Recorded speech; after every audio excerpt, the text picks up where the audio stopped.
8월 14일 새벽 우리에게 주신 하나님의 말씀은 여호수아서 24장 1절부터 18절까지 말씀입니다. 할렐루야! 하나님은 좋으신 하나님이십니다. 오늘도 말씀을 통하여서 기도의 응답을 통해서 하나님의 선하심을 맛보아 알아가시는 우리 모두가 되시기를 주님의 이름으로 축복합니다. 여러분, 내일 광복절이에요. 우리나라가 일제의 그러한 억압과 또한 민족을 말살시키려는 그러한 억압 가운데서도 하나님의 은혜로 다시 한번 빛을 찾은 광복절이잖아요. 그렇죠? 광복절 하면은 여러 떠오르는 독립운동가들, 위인들이 많이 있지만 우리 청주 인근에 가까운 곳에 있는 여러분 단재 신채호 선생님 들어보셨죠?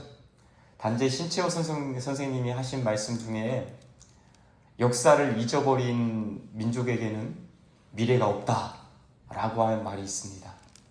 왜냐하면 과거를 돌아보지 못한다라고 하는 것은 현재도 바뀌지 않고 미래도 바뀌지 않기 때문에 그런 거예요. 과거를 생각할 때 때로는 아픈 일들도 있고 또 참 치욕스럽다 그런 생각이 들 때도 있고 또 내가 왜 그랬을까 후회되는 일들도 있지만 과거를 돌아볼 수 있다, 과거를 생각해 볼 수 있다라고 하는 것은 하나님께서 사람에게만 주신 축복 아니겠습니까? 여러분, 동물들이 과거를 생각해서 나의 행동을 결정하는 것, 그런 얘기 못 들어보셨잖아요. 그렇죠? 네. 과거를 잊지 마시기를 바랍니다. 그러나 또한 용서할 부분이 있다면 용서하시고 하나님 주시는 아름다운 현재와 미래를 경험하실 수 있기를 주님의 이름으로 축복합니다. 오늘 본문 말씀에 보면 여호수아가 과거를 쭉 돌아보면서 하나님이 어떠한 분이신지 설교하면서 그러니 이제 너희들 마음에 결단을 해라 라고 이스라엘 백성에게 결단을 촉구하고 있는 본문 말씀입니다. 그런데 오늘 이 말씀이 오늘 저와 여러분들에게도 잘 들려져서 나에게 하나님은 어떠한 분이셨는가, 또 이제 그 하나님을 나는 어떠한 마음으로 어떻게 대할 것인가 결단할 수 있는 오늘의 이스라엘 백성이 되시기를 주님의 축복합니다. 본문 1절 말씀 같이 한번 읽어볼까요? 본문 1절 함께 읽겠습니다. 시작. 여호수아가 이스라엘 모든 지파를 세겜에 모으고 이스라엘 장로들과 그들의 수령들과 재판장들과 관리들을 부르매 그들이 하나님 앞에 나와 선지라. 아멘. 왜 하필 세겜이었을까요? 세겜은 그냥 모이기 좋은 땅이 아닙니다. 그곳에서 하나님을 만났던 은혜가 있고 하나님의 약속을 받고 하나님 앞에 결단하였던 곳이기 때문에 다시 한번 여호수아가 이제 나이가 많아 죽을 때가 됐잖아요. 이스라엘 백성을 다시 세겜으로 모았다라는 것이지요. 창세기 12장에 보면은요, 아브라함이 하나님의 부르심을 받고 갈대아 우를 떠나서 가나안 땅에 이르렀는데 그곳에 처음으로 제단을 쌓은 곳이 바로 세겜 마므레 상수리 나무 아래였습니다. 하나님께서 아브라함을 부르시고 내가 너에게 이 땅을 주겠다. 너에게 하늘의 별과 같이 바다의 모래같이 많은 후손을 주겠다라고 약속을 받은 곳이 바로 세겜 땅이다라는 것이죠. 하나님의 약속을 받은 곳입니다. 두 번째로 야곱에게도 세겜은 큰 의미가 있습니다. 이스라엘의 12지파가 생기게 되는 12명의 아들의 아버지가 야곱이지 않습니까? 야곱이 그 세겜 땅을 100크시타를 두고 밭을 사게 되는 처음으로 그 땅을 얻게 되는 곳이 바로 세겜이죠. 가나안 땅에서 처음으로 땅을 얻게 되는 곳이 바로 세겜 땅입니다. 그리고 여호수아서 8장에도 보면 여리고성을 점령하고 아이성 전투에서 이긴 후에 여호수아가 이스라엘 백성을 세겜 땅으로 모읍니다. 그리고 절반은 그리심산에 또한 절반은 에발산에 이렇게 모이게 해서 축복과 저주를 선포하면서 하나님의 율법을 다시 한번 언약을 확인한 곳이 바로 세겜 땅이에요. 이렇게 세겜은 하나님의 약속을 받고 하나님 앞에 마음을 결단한 곳이 바로 세겜 땅이다라는 것이죠. 그곳에서 여호수아는 2절부터 쭉 보면은 하나님께서 어떻게 하였는지, 그래서 세겜 땅에 모인 이스라엘 백성에게 선포하는 말씀의 주어는 다 하나님이십니다. 할렐루야. 내가 너희들을 불렀다. 내가 너희들을 가나안 땅에서 출애굽시켰다. 내가 너희들을 이 가나안 땅을 주었다. 애굽 땅에서 출애굽시키고 가나안 땅을 주었다. 라고 그 모든 역사의 주어가 하나님이심을 선포한다라는 것이죠. 오늘 저와 여러분들도 하나님께서 행하셨음을 믿음으로 고백할 수 있기를 축복합니다. 우리 인생의 여정을 돌아보니 굽이굽이 순간순간마다 하나님께서 하셨습니다. 라고 고백할 수 있다라는 것이죠. 여러분 2절 말씀 제가 읽어드릴게요.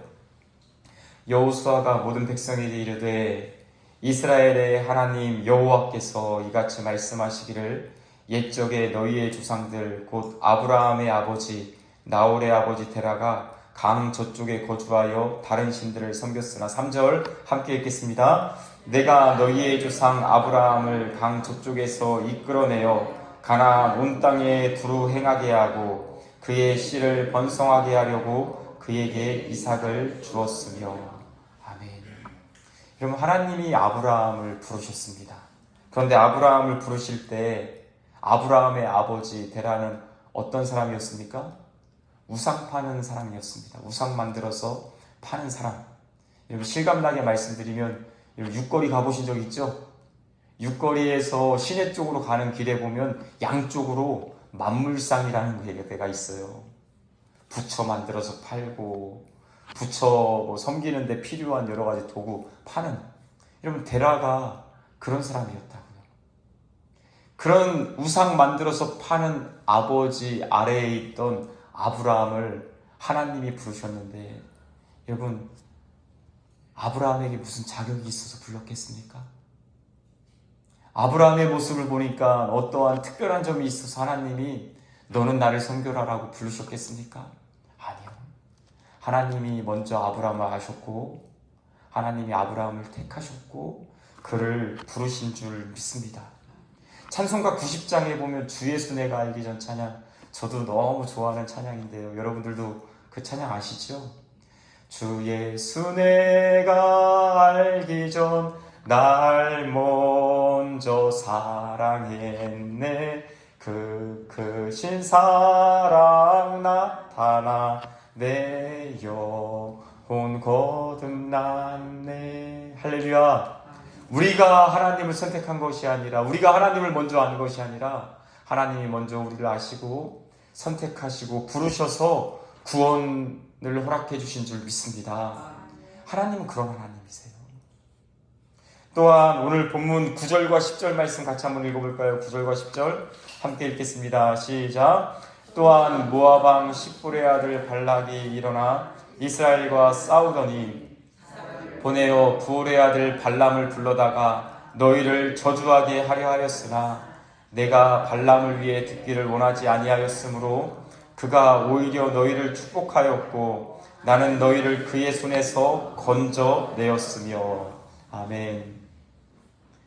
출애굽한 이스라엘 백성이 점점 번성하고 왕성하는 그런 모습을 보면서 모압 왕 발락이 발람이라고 하는 선지자를 시켜서 이스라엘 백성을 저주하게 하라라고 명령하였습니다. 금온 폐물을 다 주면서 이스라엘 백성을 저주해라. 이스라엘 백성을 저주해라. 그런데 여러분 하나님이 택한 백성을 사람이 저주할 수 있습니까? 10절 말씀에 보면 하나님께서 이렇게 말씀하십니다. 내가 하나님이 발람을 위해 듣기를 원하지 아니하였으므로 그가 오히려 너희를 축복하였고.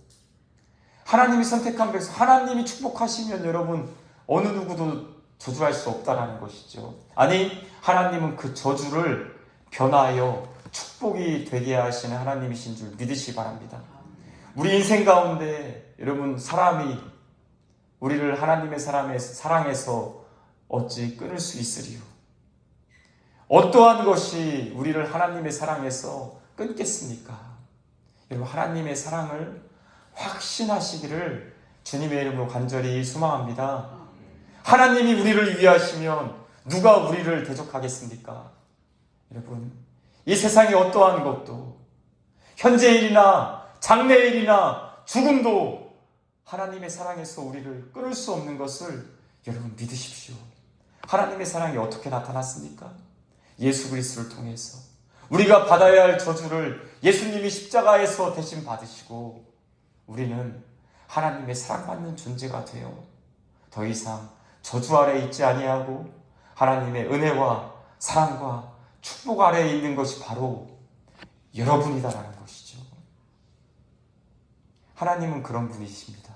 저주를 변하여 축복이 되게 하시고 모든 것이 합력하여 선을 이루시는, 좋은 것을 이루시는 좋으신 하나님이신 것을 믿으시기를 주님의 이름으로 축복합니다. 이렇게 우리를 먼저 하시고 선택하시고 구원하여 주시고 할렐루야. 또한 저주 아래에 있는 우리를 축복 아래에 있는 하나님의 자녀로 삼아주신 그 하나님을 우리가 믿는다면 어떻게 해야 될까요? 우리 14절 말씀 함께 읽겠습니다. 14절 시작. 그러므로 이제는 여호와를 경외하며 진실함으로 그를 섬기라. 너희의 주상들이 강 저쪽과 애굽에서 섬기던 신들을 치워버리고 여호와만 섬기라. 아멘. 여러분 14절 말씀에 이런 하나님이 너희가 믿는 하나님이다. 하나님이 베풀어 주신 은혜의 하나님이다.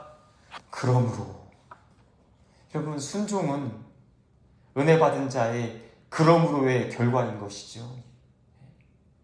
여러분 우리가 구원받기 위해서 순종하는 것이 아닙니다. 우리를 이미 구원해 주셨기 때문에 너무 감사하여서 하나님의 말씀에 순종하고 구원받은 그 은혜가 너무나 커서 하나님, 우리도 하나님을 사랑합니다. 그러므로의 결과가 바로 하나님을 사랑하고 하나님을 예배하고 하나님을 경외하는 것인 줄 믿으시기 바랍니다. 여러분 그렇지 않는다면 우리는 죄송합니다. 배은망덕한 사람이에요. 은혜를 저버리고 그 은혜를 잊어버린 사람이 바로 우리들의 모습일 수 있다라는 것이죠.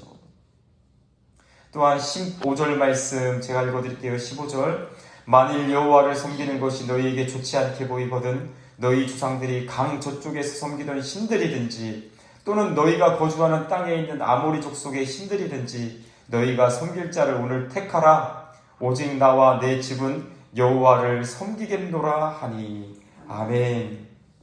오직 나와 내 집은 여호와를 섬기겠다라고 여호수아가 결단하며 선포합니다. 다른 사람은 어떠하든지 세상은 어떠하든지 세상의 풍조가 어떠하든지 나와 내 집은 여호와를 섬기겠습니다. 이것이 세겜에서 일어난 결단이었습니다. 여호수아가 먼저 이렇게 결단하자 16절 이하 말씀에 보면 이스라엘의 온 백성이 아닙니다. 우리도 하나님을 섬기겠습니다. 하나님만을 예배하겠습니다. 하나님만을 사랑하겠습니다. 결단하였다라는 것이죠.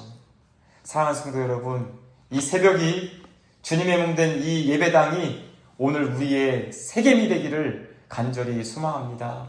이 새벽에 기도하실 때에 하나님 나에게 이러한 은혜를 베풀어 주시다니요. 나를 이렇게 사랑해 주시다니요. 그러므로 나와 내 집은 하나님만을 섬기겠습니다. 하나님의 뜻에 오늘도 순종하겠습니다. 하나님만을 경외하겠습니다. 라고 결단하며 나아갈 때에 하나님이 그 결단을 받으시고 그 결단 위에 기름 부어주셔서 우리의 정말 작고 연약한 우리들이지만 그러한 결단을 지켜나갈 수 있도록 하나님께서 은혜 더하여 주실 줄 믿습니다. 베풀어 주신 은혜를 기억합시다. 그리고 그 은혜에 자연스러운 믿음의 반응으로 하나님께 영광을 올려드립시다. 오늘 하루도 하나님만을 경외하며 하나님의 말씀에 전심을 다해서 순종할 수 있는 세상이 뭐라고 그러든 여러분 어떻게 보면 예수님 믿는 사람은 그래서 세상 사람들과는 다를 수밖에 없죠. 구별될 수밖에 없죠. 그것이 바로 거룩한 삶입니다. 오늘 하루 하나님을 믿는 백성답게 거룩한 삶으로 살아가시며 하나님께 영광을 올려드리시는 우리 모두가 되시기를 간절히 소망합니다. 기도하겠습니다. 하나님 아버지 감사합니다. 지나온 모든 삶을 돌아보니 이스라엘 백성에게만 구원을 베푸시고 이스라엘 백성에게만 저주가 축복이 되게 하신 것이 아니라 오늘 우리에게도 동일한 은혜를 주신 줄 믿습니다. 예수 그리스도를 통하여 베풀어 주신 하나님의 사랑, 하나님의 은혜 감사합니다. 그러므로 우리도 오늘 주님만을 섬기며 나와 내 집은 여호와를 섬기겠노라 결단한 여호수아처럼 또한 그 모습을 바라보며 아닙니다. 우리도 하나님을 예배하겠습니다. 하나님만을 섬기겠습니다. 결단한 이스라엘 백성처럼 오늘의 세겜에 서 있는 우리 모두가 될 수 있도록 하나님 도와주시옵소서. 그러한 신앙의 고백으로 모인 자들이 바로 우리 청주 성민교회인 줄 믿습니다. 하나님, 우리 청주 성민교회를 끝까지 축복하여 주시옵고 끝까지 주님 앞에 충성할 수 있는, 순종할 수 있는 주님의 권속될 수 있도록 하나님 축복하여 주시오며 이 땅의 모든 그리스도인이 하나님 앞에 이러한 모습으로 아름답게 세워질 수 있도록 주여 은혜로 함께하여 주시옵소서. 감사드리며 예수님의 이름으로 간절히 기도드리옵나이다. 아멘.